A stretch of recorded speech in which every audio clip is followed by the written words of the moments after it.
नमस्कार, स्वागत है आपका न्यूज बाइस्कोप में। सिटी स्कैनर के साथ मैं हूं आसिया। लगातार बिहार विधानसभा की एक सीटों को हम खंगाल रहे हैं और उन सीटों के मिजाज की पड़ताल कर रहे हैं, उन्हें स्कैन कर रहे हैं।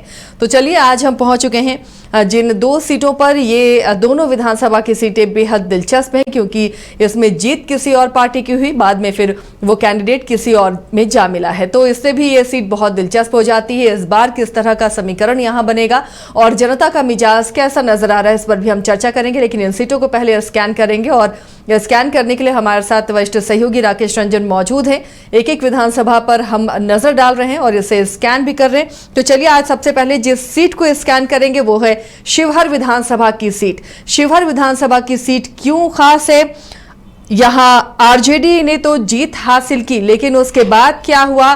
क्यों कैंडिडेट पलटी मार गए? अब समीकरण किस तरह का बनता है? मिजाज क्या रहा है इस सीट का? इसे स्कैन करेंगे और जानेंगे कि इस बार क्या समीकरण बनता हुआ नजर आ रहा है। रंजन जी, अगर शिवहर को देखें, शिवहर को आंकें और शिवहर को स्कैन करें तो क्या दिखता है यहाँ? देखिए, पहले शिवहर नाम कैसे आया? शिव और हरि की मिलन स्थली को शिवहर कहा गया है। और शिवहर में जो दर्शनीय स्थलों की हम बात करते हैं तो देकुली धाम स्थित भुवनेश्वर नाथ मंदिर की बहुत यहाँ पर महिमा है। लेकिन जब आप राजनीतिक रूप से इस क्षेत्र की बात करती हैं तो शिवहर विधानसभा को जब आप स्कैन कीजिएगा तो इसे समझना उतना ही जटिल है जितना यहाँ की जो है जातीय समीकरण है वो कॉम्प्लेक्स है, वो भी उतना ही जटिल है। और आमतौर पर आप देखते हैं कि दो पार्टियों के बीच भी मुकाबला होता है। यहाँ पर जब शिवहर विधानसभा की बात कीजिएगा तो शुरुआती सालों में, मतलब लगभग 4 चुनाव तक, एक तरफ तो कांग्रेस होती थी, दूसरे तरफ इंडिपेंडेंट कैंडिडेट, निर्दलीय उम्मीदवार जो है वो मुख्य मुकाबले में होता था। शिवहर में 3 निर्दलीय विधायक बने हैं और 3 बार वो दूसरे नंबर पर रहे हैं। तो यहाँ के लोग बहुत पार्टी से बंध कर रहे हों ऐसी चीजें जो है इनसे दिखती नहीं है। हाँ, व्यक्ति से बंधे हैं क्योंकि रघुनाथ झा यहां लगातार लगभग 27 सालों तक विधायक रहे। इस क्षेत्र का प्रतिनिधित्व 27 सालों तक उन्होंने किया और 6 बार शिवहर विधानसभा की सीट अपने नाम की।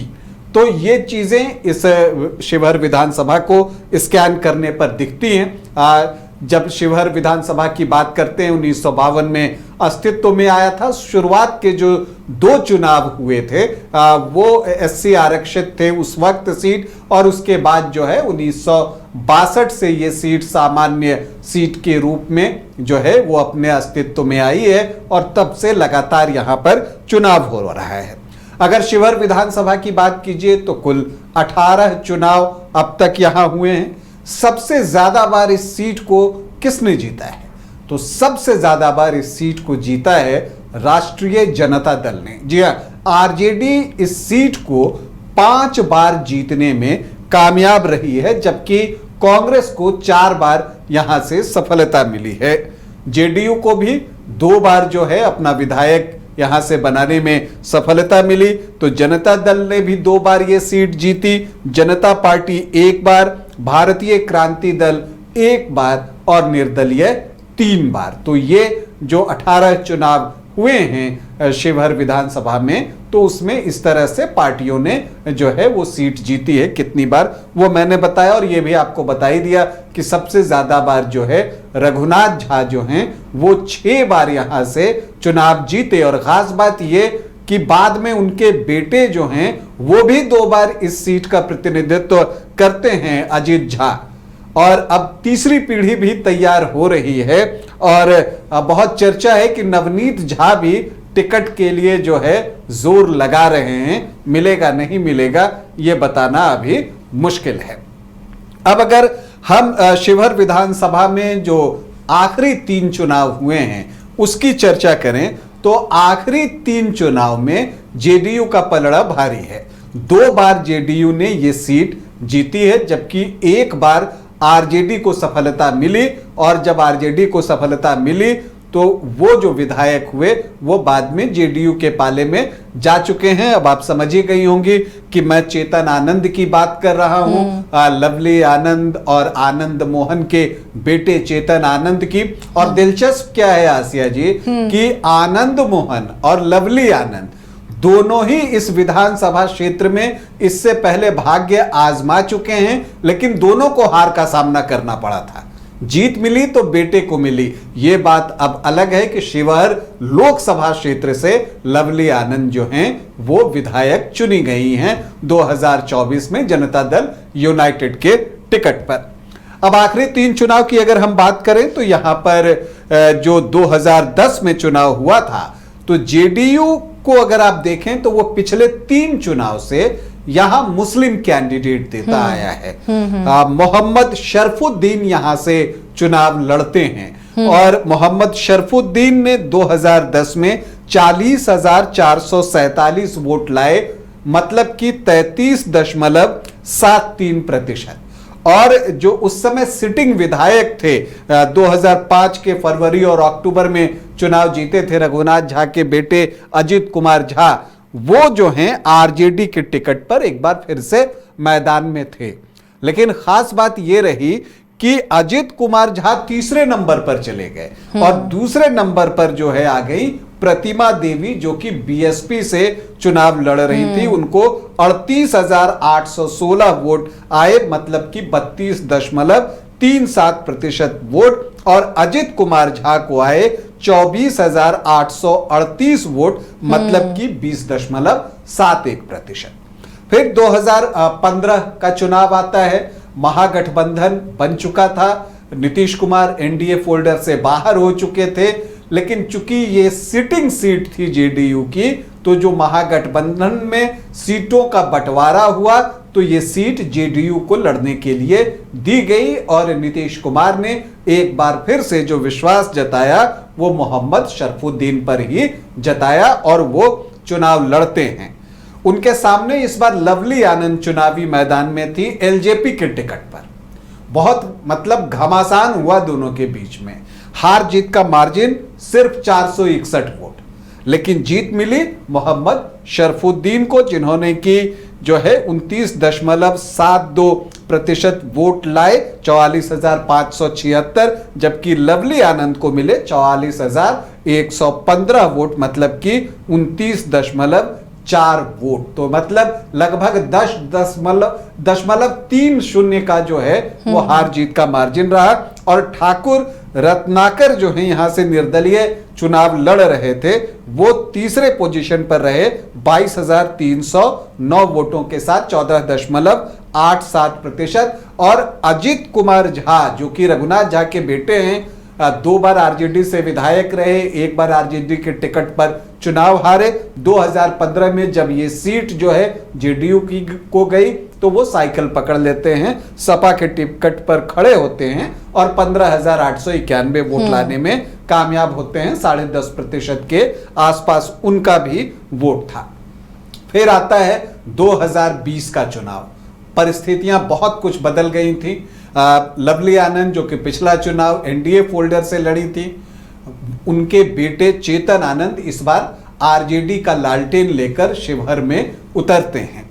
जेडीयू ने एक बार फिर से मोहम्मद शरफुद्दीन पर ही विश्वास किया, लेकिन यहां पर एलजेपी ने विजय कुमार पांडे को चुनावी मैदान में उतार दिया और इसने चुनाव परिणाम पर बहुत असर जो है इससे पड़ा। इसके अलावा जो पूर्व भाजपाई थे राधाकांत गुप्ता, वो भी चुनावी मैदान में उतरते हैं और उनके भी लेटर बॉक्स में 14,178 वोट आ जाता है।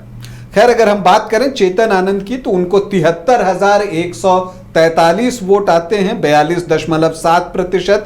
मोहम्मद शरफुद्दीन को 36,457 वोट, मतलब 21.3% वोट। और एलजेपी से चुनाव लड़ रहे विजय कुमार पांडे को 18,748 वोट आते हैं, मतलब कि 10.9% वोट। और जीत मिलती है चेतन आनंद को 36,686 वोटों से। तो जो एक और चीज दिखती है इस विधानसभा सीट में कि यहां मल्टी कॉर्नर फाइट जो है वो देखने को मिलती रही है। इस बार क्या होगा? चेतन आनंद जेडीयू में जा चुके हैं, मोहम्मद शरफुद्दीन जो जेडीयू के हैं अभी भी जेडीयू में हैं और लगातार जो है क्षेत्र में सक्रिय हैं। उनका कहना है कि उनको नेतृत्व ने कहा है कि आप अपनी तैयारी कीजिए। बड़ा सवाल फिर चेतन आनंद जाएंगे कहाँ, क्योंकि चेतन आनंद ने जो है जेडीयू सरकार को बचाने में बहुत समय पर मदद की थी। जब फ्लोर टेस्ट हो रहा था उस वक्त जो है उन्होंने पाला बदला था, तो क्या वो बेटिकट हो जाएंगे? ऐसा दिखता नहीं। उनको कहीं ना कहीं तो एडजस्ट करना पड़ेगा, क्योंकि जब वो इधर आए होंगे तो कुछ बातें भी हुई होंगी, तो कुछ शर्तें भी रखी गई होंगी। तो उस आधार पर यह देखना है कि चेतन आनंद को यहां से टिकट मिलता है या कहीं और से एडजस्ट किया जाता है, यह देखना होगा। या यहां से चेतन आनंद ही लड़ते हैं तो वैसी परिस्थिति में मोहम्मद शरफुद्दीन क्या करते हैं, इस पर भी बहुत कुछ निर्भर करेगा। लेकिन जो बड़ा सवाल है कि आरजेडी से तो चेतन आनंद अब जेडीयू में आ गए हैं, तो वैकेंसी तो क्रिएट हो गई है आरजेडी में कि आरजेडी से चुनाव कौन लड़ेगा। तो जैसा मैंने आपको बताया, राधाकांत गुप्ता जो कि पिछली बार जो है निर्दलीय चुनाव लड़े थे भाजपा से टिकट नहीं मिलने के बाद, और वो अकेले लड़कर 14,178 वोट लेकर भी आए थे। और शिवहर विधानसभा में वैश्य वर्ग के वोटर अच्छी संख्या में हैं। यहां तक कि शिवहर लोकसभा में यही वजह है कि लवली आनंद के खिलाफ रितु जायसवाल चुनावी मैदान में उतारी गई थी। तो यहां पर ऐसी परिस्थिति में राधाकांत गुप्ता जो है वो आरजेडी से उम्मीदवार हो सकते हैं, क्योंकि उन्होंने आरजेडी ज्वाइन कर ली है। तो अब जब वो आरजेडी में आ गए और कहते हैं कि तेजस्वी को सीएम बनाना है, मैं उनके विजन से बहुत प्रभावित हूं, तो ऐसा लगता है कि शायद टिकट को लेकर कोई बातचीत हुई हो। वैसे अगर आप देखें तो यहां से नवनीत झा जो मैंने आपको कहा जो कि रघुनाथ झा के पोता होंगे, अजीत झा के बेटे हैं, वो भी आरजेडी से टिकट के लिए प्रयास कर रहे हैं। ठाकुर रत्नाकर जो हैं, जो पिछले चुनाव लड़ चुके हैं 2015 में भी, वो भी कोशिश कर रहे हैं आरजेडी से टिकट के लिए। तो क्या रंजन जी जो समीकरण शिवहर के हैं वो आरजेडी को फेवर करेंगे, क्योंकि इस बार एनडीए इंटैक्ट है, और किस तरह का समीकरण, जातीय समीकरण दिख रहा है? क्या इशारा वो करता है कि आरजेडी की तरफ ये समीकरण इशारा कर रहा है या फिर एनडीए की तरफ? देखिए, जैसा मैंने आपको बताया ना कि शिवहर का जो जातीय समीकरण है वो बहुत कॉम्प्लेक्स है, जटिल है। ऐसा नहीं है कि किसी एक जाति के इतने वोट हैं कि वो अपने उम्मीदवार जिता कर लेकर चला जाए, ऐसा दिखता नहीं है। अब होता क्या है कि आरजेडी का जो इक्वेशन होता है वो MY का होता है, और उसमें से M कैंडिडेट ही जेडीयू यहां से दे रहा है पिछले 3 चुनाव से। लेकिन इस बार तो सीन कुछ अलग रहेगा। अब इस बार क्या होता है, अगर फिर से मोहम्मद शरफुद्दीन, चूंकि शरफुद्दीन को मना किया नहीं गया है, उनके सोशल मीडिया पर जाइए, वो लगातार लोगों के बीच जा रहे हैं और वो कहते हैं, उन्होंने बकायदा जो है प्रेस कॉन्फ्रेंस करके कहा कि उन्हें कहा गया है कि वो तैयारी अपनी करते रहे। तो अब क्या होता है ये बताना अभी बहुत मुश्किल है। इसलिए, और जाति भी जैसा मैंने कहा ना कि कोई एक जाति के पास इतने वोट नहीं है कि वो अकेले निकालकर जो है किसी को जिता दे। अगर आप देखिए यहाँ पर तो जो SC वोटर्स हैं वो 14.77% हैं, तो उनकी संख्या भी अच्छी है। यही वजह है कि पिछली बार एलजेपी का भी प्रदर्शन यहाँ पर अच्छा रहा था और वो भी लगभग जो है 19,000 के आसपास, 19,500 वोट लेकर आ गए थे विजय कुमार पांडे। उसमें कुछ स्वजातीय वोट था और इसके अलावा कुछ दलित वोट भी थे जो कि चिराग पासवान के नाम पर उनके पास गए। मुस्लिम यहाँ पर 15% है, उनकी भी संख्या अच्छी है। तो सब आपको लगभग देखिए, वैश्य दिख रहे 14.77, मुस्लिम आपको दिखेंगे 15%। इसके अलावा जब आप वैश्य जो समुदाय को देखिएगा तो वहां भी 15-16% के आसपास वोट है। फिर आप आगे जाइए तो राजपूत यहां पर 10 से 11% के आसपास हैं, यादव 7.5 से 8% है, भूमिहार 3.5 से 4% है, ब्राह्मण 7 से 8% है। यही वजह है कि रघुनाथ झा को यहां पर अच्छी सफलता मिली है। इसके अलावा कोयरी, कुर्मी, धानुक को जोड़िए तो वो 7-8% उनका भी हिस्सा है। सहनी मल्लाह जो हैं वो 4.5 से 5% है, और फिर अन्य अति पिछड़ी जातियां और ओबीसी जो है वो भी यहां पर हैं। तो किसी के पास भी इतना नहीं है। अब जब समीकरण बनाना है और जब आप मल्टी कॉर्नर फाइट हो जाती है कहीं पर, तो हर जो दल अपना उम्मीदवार देता है उसकी जाति का एक बड़ा हिस्सा उसकी तरफ चला जाता है। आप पिछले चुनाव में भी देखिए, चेतन आनंद को 42.7, तो शरफुद्दीन को 21.3, विजय पांडे भी 10.9, राधाकांत गुप्ता भी 8.3%। तो वोट बटे, आरजेडी को एक्यूमुलेट होकर वोट मिला, उसमें यादव वोट तो मिले ही, राजपूत वोट भी इंटैक्ट मिला, और जो सामान्य जाति के वोट हैं वो उनकी तरफ गए, तो इसका फायदा उनको हुआ। अब इस बार परिस्थितियां बदलेंगी। अब क्या होता है, आरजेडी से कौन उम्मीदवार उतरते हैं, क्योंकि अगर आरजेडी से राधाकांत गुप्ता उतर जाए तो वैश्य के जो 15% वोट हैं उसका बड़ा हिस्सा वो निकाल सकते हैं। वैसे ये भी बात है कि वैश्य ट्रेडिशनली जो है बीजेपी को वोट करते हैं, तो उसमें कितना हिस्सा उधर जाता है। तो बहुत ही जो है कहीं पर प्लस तो कहीं पर माइनस। क्या कोई ब्राह्मण कैंडिडेट उतर जाता है, राजपूत कैंडिडेट उतरता है तो उसका एक अपना बड़ा चंक है, मुस्लिम कैंडिडेट उतरते हैं तो 15% उनका अपना वोट है। तो जो ज्यादा जातियों को अपने साथ जोड़ पाएगा वो या इस सीट से जो है वो जीत हासिल कर पाएगा। तो एक कड़ा मुकाबला जो है वो शिवहर में है। ये कहना बहुत मुश्किल है अभी कि ये समीकरण आरजेडी को फेवर करेंगे, ये समीकरण जेडीयू को फेवर करेंगे। ओवरऑल आप देखते हैं तो आरजेडी ने ये सीट सबसे ज्यादा 5 बार जीती है, लेकिन जब पिछले 3 चुनाव की बात कीजिए तो 2 बार जेडीयू सीट इसको निकाल कर लेकर गया।